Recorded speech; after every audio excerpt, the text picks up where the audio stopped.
Olá! Você está fazendo parte de um canal super especial, e hoje a nossa oração é que o vosso amor aumente mais e mais em conhecimento e em toda percepção, para discernirem o que é melhor a fim de serem puros e irrepreensíveis até o dia de Cristo. Filipenses capítulo 1 versículos 9 e 10. Se tem algo que falta no casamento é o discernimento. A falta de discernimento nos deixa cegos a ponto de não percebermos que o nosso casamento está doente. A saúde é essencial em qualquer área da nossa vida. E no casamento isso não poderia ser diferente. Sem saúde nada nos interessa e nada é bom. Identificamos características em pessoas doentes, e muitas vezes não estamos conseguindo identificar o que está deixando o nosso casamento doente. Por isso destacamos algumas características de um casamento doente. A primeira característica de um casamento doente é a frieza. A frieza entra no casamento quando se perde o calor nas palavras e nas atitudes. O esfriamento é um sinal claro de um casamento doente. Quando o casamento está frio, o casal não se importa mais em andar de mãos dadas. Não faz questão de sentar juntos, não faz questão de se deitar na mesma hora, cada um dorme a hora que quer e onde quer. O contrário de amor não é ódio, é indiferença. Tem casais que se tornaram amigos por causa da indiferença dessas pequenas e importantes atitudes. Os beijos não são mais especiais. As mãos que antes passeava pelo corpo do parceiro fazendo carícias agora fica sem função durante o beijo. Não descarte o beijo em seu casamento. O beijo é uma das expressões de intimidade entre o casal. Não deixe o farol baixo em seu casamento. A segunda característica é o fastio. Coisa triste é você ter comida e não ter vontade de comer. Casamento tem que ter ânimo. A perda do apetite sexual é um sinal de enfermidade. Doente é que perde a fome e o interesse. A intimidade sexual serve para guardar o casamento. Muitas mulheres arrumam pretexto para não terem relação sexual com o esposo. Muitas mulheres também castigam o esposo tirando o sexo. Quando você faz isso, você entrega seu parceiro ao pecado. O casal também precisa ter conhecimento em outras áreas, por exemplo, informação. Geralmente o homem produz mais testosterona que a mulher. Por esse motivo o apetite sexual dele é maior, porém se esses hormônios estiverem desregulados tanto no homem como na mulher, a saúde matrimonial pode estar em risco. Procure um médico. A terceira característica de um casamento doente é o nojo, lamentável, mas existem muitas pessoas casadas com nojo do cônjuge. Esse sentimento de repulsa por aquilo que antes era amado demonstra que algo está desregulado. O nojo pode ter entrado por causa de uma traição, por causa de um comportamento sórdido, por causa da falta de higiene pessoal. Isso precisa mudar. O casamento não pode ser como um sepulcro caiado, bonito por fora e nojento por dentro. Esse sentimento também pode ser uma maldição hereditária. Veja o que diz Ezequiel capítulo 16 versículo 45. Tu és filha da tua mãe, que teve nojo de seu marido e de seus filhos, e tu és irmã de tuas irmãs, que tiveram nojo de seus maridos e filhos. Precisamos identificar a raiz do nojo e exterminá-la para que nosso casamento seja agradável. Quarta característica é a fantasia sobre o divórcio. Provérbios capítulo 4 versículo 23 nos diz: sua vida é dirigida pelos seus pensamentos. Pensar que poderia ter sido feliz com outra pessoa, pensar como você estaria se tivesse casado com outra pessoa. Pensar que o casamento está com problema por causa do seu cônjuge são pensamento de enfermidade. Você está com a pessoa certa, mas com atitudes e pensamentos errados. Não permita que sua mente dirija a sua vida, suas emoções e sentimentos. Muitas vezes você e seu cônjuge podem estar fantasiando personagens que não são durante o ato sexual, abrindo uma brecha para serem tentados pelo inimigo. Em Hebreus capítulo 13 versículo 4 a palavra nos diz que o casamento deve ser honrado por todos e o leito conjugal conservado puro, pois Deus julgará os imorais e os adúlteros. Conserve a cama do casal pura e santa, pois o diabo anda em derredor, bramando como leão, procurando a quem possa tragar. Quinta característica: autossatisfação sexual. Triste saber que muitos casados têm essa prática. A busca pela satisfação sexual sozinho, geralmente envolvendo pornografia, é um remendo no casamento. A masturbação é um ato que Deus não planejou. A autossatisfação sexual estimula pensamentos impuros.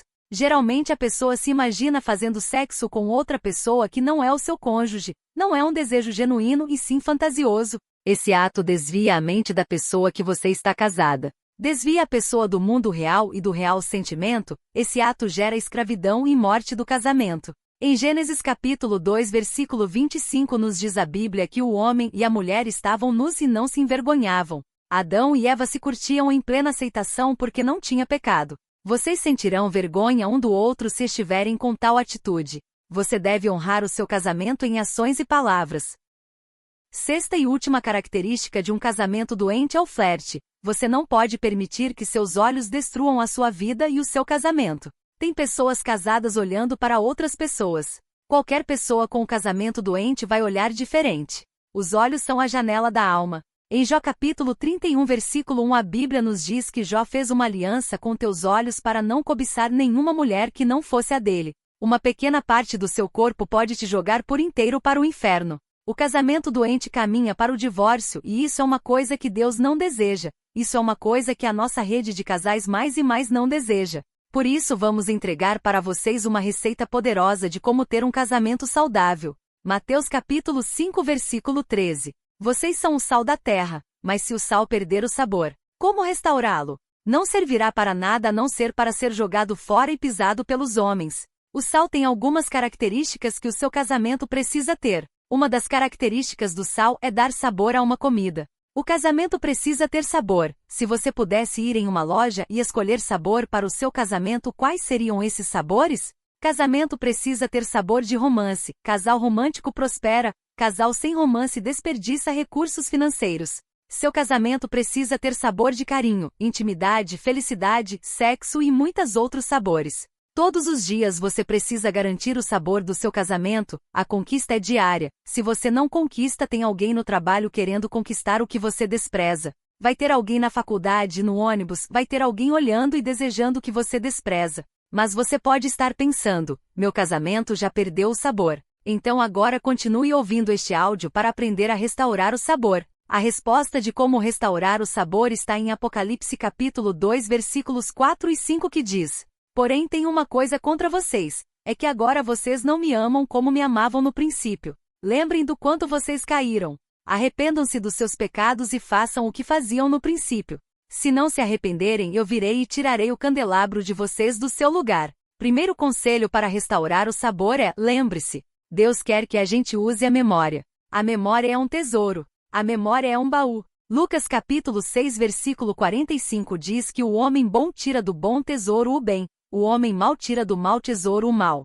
Pois a boca fala aquilo que o coração está cheio. Você escolhe que tipo de tesouro você quer abrir. Tem gente que fica desenterrando defunto. Quem desenterra defunto fica com cheiro de morte e podridão. Abra bons tesouros, lembre-se de coisas boas. Quando a gente lembra, a gente vive de novo. Escolha viver do que é bom. Comemore datas especiais para vocês poderem ter recordações. O que não é celebrado é esquecido. Comemore datas especiais para que vocês tenham boas lembranças no futuro. Segundo conselho para restaurar o sabor é: arrependam-se dos seus pecados. Deus nos chama para sermos pessoas melhores. Jesus nos chama para consertar o nosso coração, para restaurar, para purificar. Arrependa-se de seus pecados, pois Jesus pagou um alto preço por mim e por você. Ele levou nossos pecados para ser crucificado na cruz com ele. Ele nos libertou, ele abriu um caminho novo para nós. Em Jesus você tem vitória, conquista e perdão. Volte-se para ele, ele te auxiliará a ser melhor. Com as nossas próprias forças não conseguimos nada. Jesus é forte. Ele tem poder para isso que você precisa restaurar. Se você ainda não se entregou para Jesus de coração, te convido a fazer isso hoje. Se você já se entregou, mas sente que necessita restaurar essa aliança, te convido a renovar e a purificar essa aliança. Jesus é o nosso único e suficiente Salvador. Terceiro conselho: faça o que fazia no princípio. Coisas maravilhosas fazíamos no início do namoro e do casamento. Se você continuar a fazer as coisas que fazia no princípio, você deixa ativo aquilo que sempre agradou e agrada o seu cônjuge. Fazer as coisas que fazíamos antes nos faz sentir de novo o que sentíamos antes. Quarto conselho: servir. Se o sal perder o sabor, ele não serve para nada a não ser para ser jogado fora e pisado pelos homens.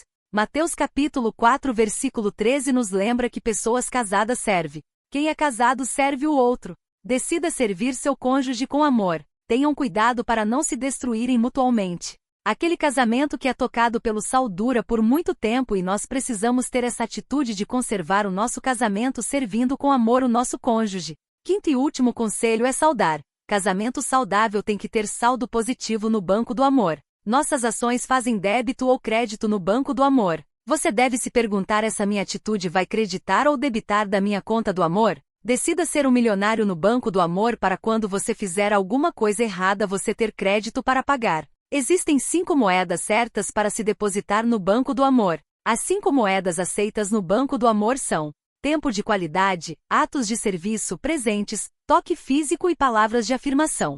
Seu casamento precisa estar sempre com saldo positivo para que você possa desfrutá-lo com alegria, paz e amor. Oramos para que Deus aumente em vós o desejo de agradar e servi-lo mais e mais. Que você e seu cônjuge possam caminhar juntos, seguros e confiantes, reconhecendo sempre que Deus tem o melhor para a sua família. Declaramos que toda enfermidade que entrou no seu casamento seja destruída pelo poder do sangue que foi derramado do corpo ferido de Jesus. Declaramos sobre a sua vida que este sangue absorve e traz ao seu casamento a plenitude da bênção de Deus sobre vocês hoje e sempre. Em nome de Jesus, amém.